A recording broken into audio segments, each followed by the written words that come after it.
Hello കൂട്ടുകാരെ, നിങ്ങളാരെങ്കിലും കാന്താരി മുളകിൻ്റെ തളിരില തോരൻ വെച്ച് കഴിച്ചിട്ടുണ്ടോ?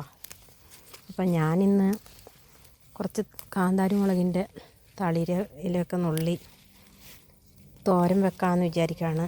അപ്പോൾ അതിന് അറിയാതെ ആരെങ്കിലും ഉണ്ടെങ്കിൽ നിങ്ങളെ കൂടി കാണിക്കാമെന്ന് വിചാരിച്ചു. കണ്ടോ? അപ്പോൾ ഇത് പറിക്കുമ്പോൾ നമ്മളതിൻ്റെ പൂവും കായും ഒക്കെ കൂട്ടി പറിക്കാം. കണ്ടോ, ഇതിനകത്ത് പൂവുണ്ട്.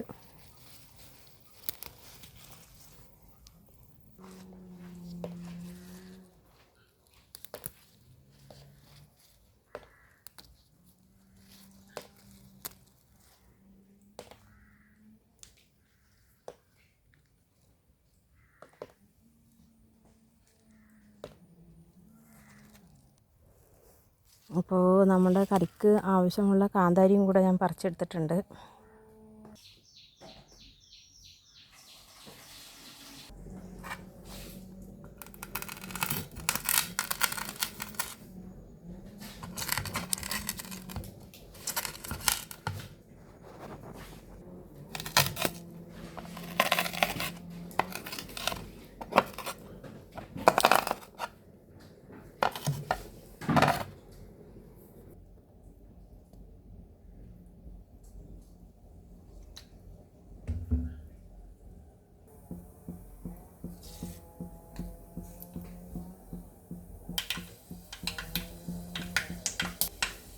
അപ്പോൾ കടുക് പൊട്ടിക്കഴിഞ്ഞു. അത് മണ്ണിൻ്റെ ചട്ടി ആയതുകൊണ്ടാണ് നമ്മൾക്കിങ്ങനെ പുക പോകുന്നത് പോലെ കാണുന്നത്.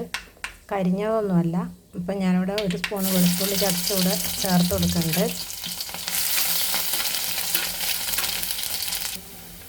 അപ്പോൾ വെളുത്തുള്ളി നന്നായിട്ടിവിടെ മൂത്ത് വന്നിട്ടുണ്ട്.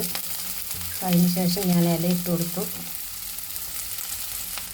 1 പിടി തേങ്ങ ഇട്ട് കൊടുക്കാം. 1 പിടിയല്ല, കുറച്ചുകൂടെ ഇട്ട് കൊടുക്കാം. തേങ്ങ ഇട്ട് കൊടുത്തു. കുറച്ച് മഞ്ഞൾപ്പൊടി ഇട്ട് കൊടുത്തു. അല്പം ഉപ്പ് ഇട്ട് കൊടുത്തു, പാകത്തിന് ഉപ്പ്.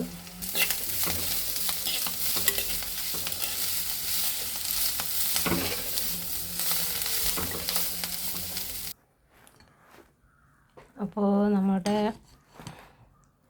കാന്താരി ഇല തോരൻ ഇവിടെ റെഡി ആയിട്ടുണ്ട്. അപ്പോൾ കുറച്ച് ചോറ് കഴിച്ചേക്കാമെന്ന് വിചാരിച്ചു.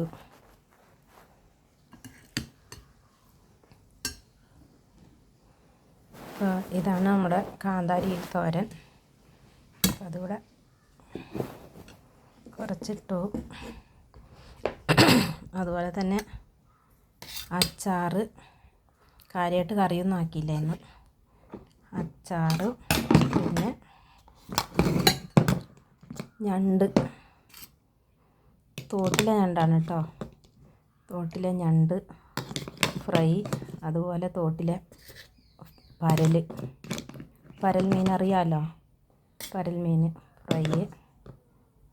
അങ്ങനെ ഇത്രയാണ് ഇന്ന് ഉച്ചക്കുള്ള ചോറിനുള്ള വിഭവം.